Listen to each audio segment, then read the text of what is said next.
Hello friends, this video on molecular basis of inheritance part 4 is brought to you by examfear.com. No more fear from exam.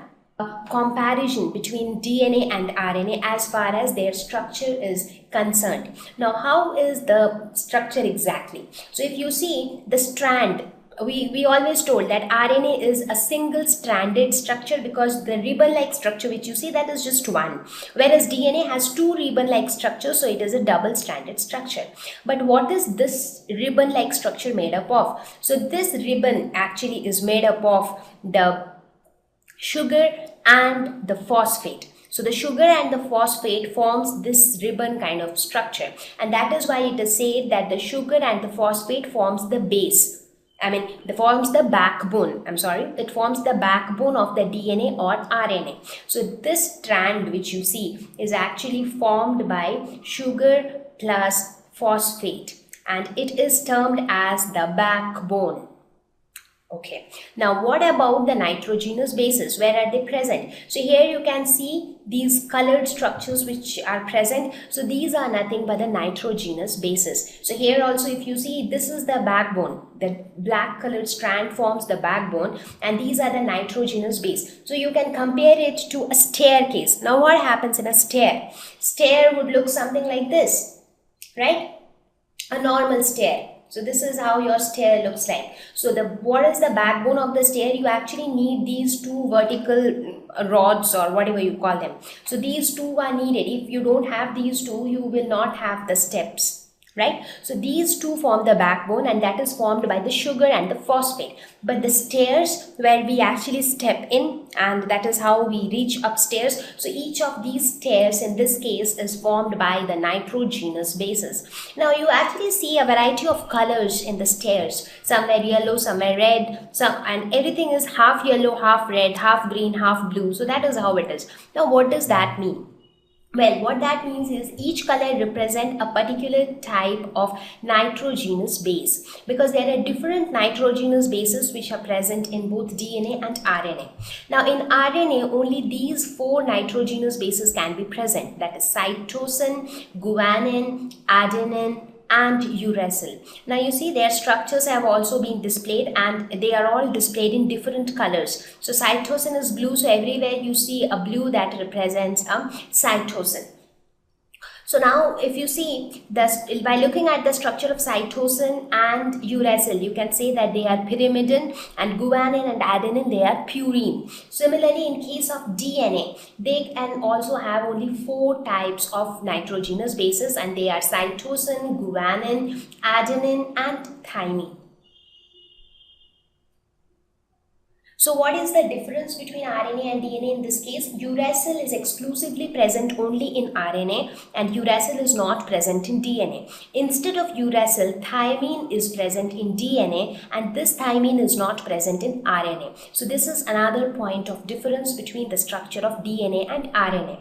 Now another important and interesting part about the way the nitrogenous bases are arranged is that the nitrogenous bases, they exist in pairs when you talk about a DNA. Now in RNA, it is just one single strand. So you just have nitrogenous bases one after another, and they will be either of these. They are generally denoted by a single letter like C, G, A, and U. So that is how you will have the entire strand of RNA. So that's simple. But in case of DNA, you have two strands. So in this strand, you will have a sequence like AGT, like that. You will have a sequence on this strand. Similarly, you will have a sequence on this strand also. So actually, you will have a pairing between two nitrogenous bases. For example, you might have one strand which has A, G, T, C, A, something like this. So the other strand will also have sequences, something like this. So this is how the two strands will be like connected to each other, and that is why you see half is red and half is yellow, because this represents the bases which are present on this strand, these represents the bases which are present on this strand. Now a very important thing here to be noted is about the complementary base pairing. It is not that any of them can pair with any of them. So there is a specific pairing which exists. That means only some bases can pair with some other bases. It is not that any of them, A can pair up with T, A can also pair up with G, or A can pair up with C. It is not like that. So there is a specific pairing that exists between the nitrogenous bases of the two strands of DNA. Now, we will discuss that in the next slide, because I do not want to dump you with a lot of information in just one slide.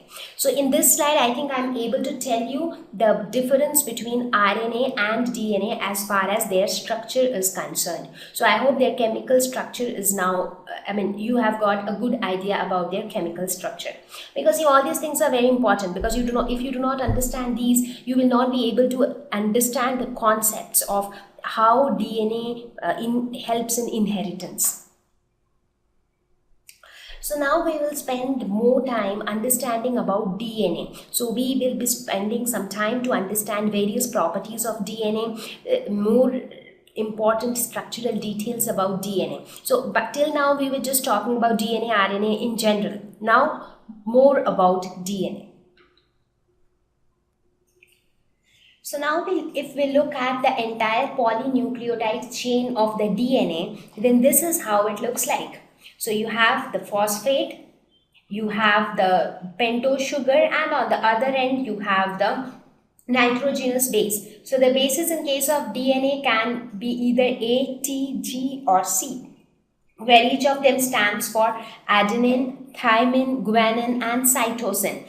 And then these phosphate groups are connected to the sugar molecule of the next nucleotide by phosphodiester bonds. So this is how the entire polynucleotide chain is formed.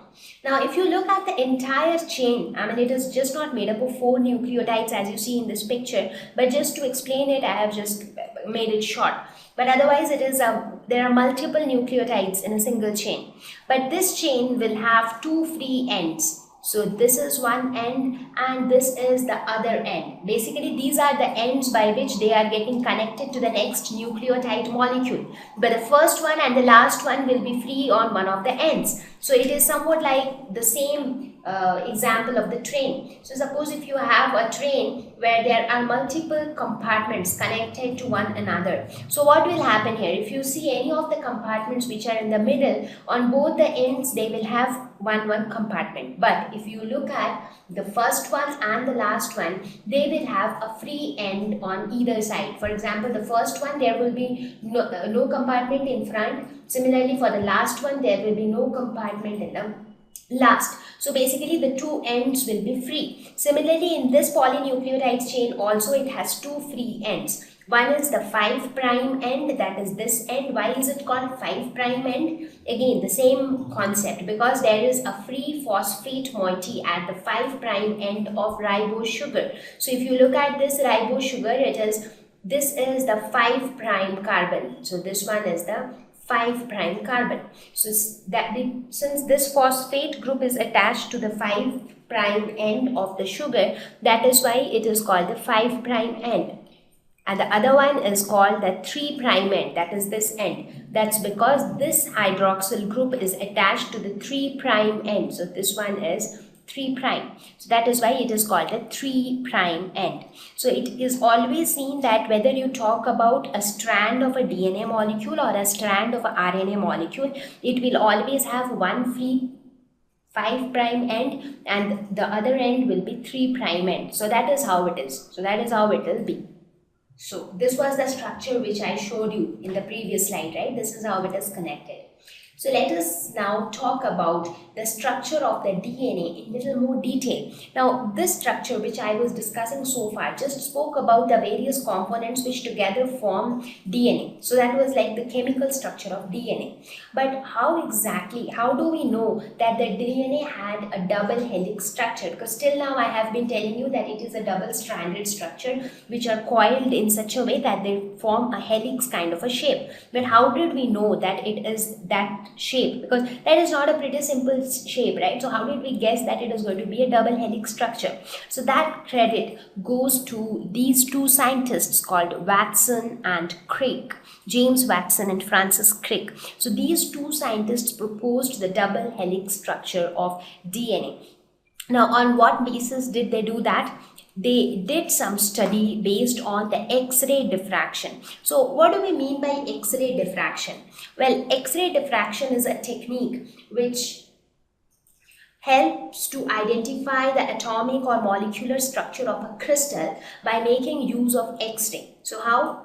What is done is that a beam of X-rays are made to fall on the crystal, and then the X-rays will get diffracted into different directions by the crystalline atoms, because the crystal is made up of many atoms, right? So when the X-rays will be incident on it, so it will get refracted and in different directions. Now, measuring the angle of refraction and also the intensity of the diffracted beams, a three-dimensional picture of the density of the electrons in that crystal can be determined, and the density of the electrons can give an idea about the pattern or about the shape. So looking at the diffraction pattern, the electron density map can be created, and once the electron density map is created, once you know that okay, where all more electrons are concentrated, then you can roughly get to predict the shape of that particular crystal. So that is how X-ray diffraction techniques work. So similar experiment were performed with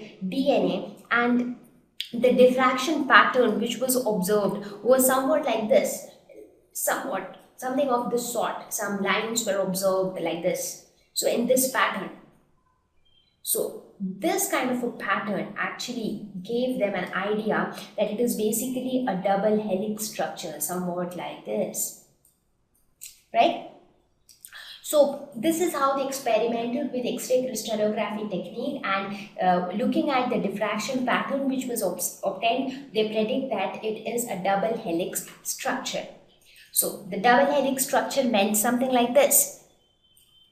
So basically, if you actually look at the three-dimensional structure of DNA, this is how it should be. It is like a staircase. You would have seen a spiral staircase in many of the houses. You do not see a plain normal staircase, but a spiral one. So this is the structure of DNA is very much similar to that spiral staircase, where the stairs or the steps are made up of the nitrogenous bases, and the backbone of the entire staircase is made up of the sugar and the phosphate. So this is how the double helix structure came into picture. Thank you. Please visit www.examfear.com to watch more videos, attempt free online test, get free study material, find tutors and mentors. Thank you once again.